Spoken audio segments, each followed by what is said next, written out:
আজকে আমাদের মায়াপুরে দ্বিতীয় দিন। আজকে আমরা সকালবেলা উঠেই যাচ্ছি গোশালার দিকে। এটা হচ্ছে বৈষ্ণবদের সমাধিস্থল। গোশালা যাওয়ার পথেই এটা পড়বে।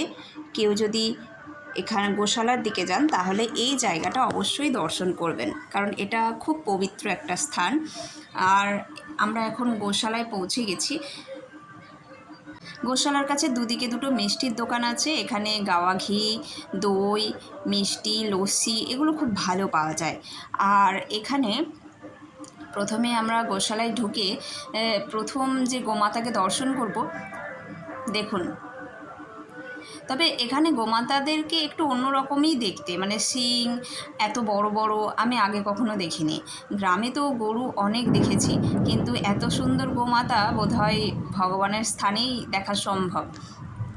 গোশালা তো অনেক বড়। এখানে পুরো গোশালা দেখতে গিয়েই আমাদের একবেলা কেটে গেল। তাই কেউ যদি হাতে সময় নিয়ে আসে তাহলে খুব ভালো হয়। আমরা এবারে অনেকটা সময় পেয়েছি, তাই আমরা খুব ভালোভাবে ঘুরতে পারলাম। আমার ছেলে প্রথম এত গোমাতা একসাথে দেখেছে। আগে রাস্তাঘাটে একটা দুটো দেখেছে, কিন্তু এত একসাথে দেখেনি। আমার ছেলে কেন, আমরাও একসাথে এত দেখিনি। আমার দাদুর বাড়িতে গরু ছিল। যখন আমরা দাদুর বাড়িতে যেতাম ঘুরতে, তখন দাদুর বাড়িতে যখন গরুর ছোট বাছুর হতো, তখন ঠাকুমা যখন দুধ দোয়াতে যেতেন, আমরা খুব ঠাকুমার সাথে মজা করে গোয়াল ঘরে যেতাম। তারপরে আস্তে আস্তে, সেটা আমাদের অনেক ছোটোবেলার গল্প। পরে পরে আমার দাদু ঠাকুমার বয়স হতে গরু সব বিক্রি করে দিলেন।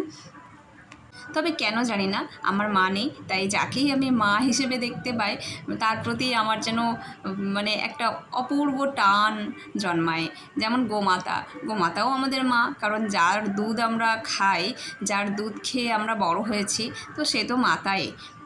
তো সেই জন্য আমাদের তো হিন্দু ধর্মে গরুকে মাতাই বলা হয়, মায়ের সমান। কারণ গরুর দুধ আমাদেরকে মানে মায়ের পরে আমরা গরুর দুধ খেয়েই বড় হই। তো তাই জন্য গোমাতা আমাদের কাছে মাতারই সমান। গোমাতা আমার কাছে ভীষণ প্রিয়। তাই মায়াপুর আসলে এই গোশালায় আমাকে বেশি টানে। গোশালার দিকে আসতেই বেশি ভালো লাগে। জানি না মা হারিয়ে গেলে মায়ের মতো আর কাউকে নকল মা পাওয়া যায় কি না। মায়ের মতো পাওয়া যায় অনেককে, কিন্তু নকল মা আর হয় না। তো সেই জন্য কিন্তু আমার গোমাতার কাছে আসলে মনটা জুড়িয়ে যায়। এটা আমার একান্ত নিজের অনুভূতি, এবং এই ছোট ছোট অনুভূতিগুলো নিজের মধ্যে আছে বলেই নিজেকে ভালো রাখতে পারি।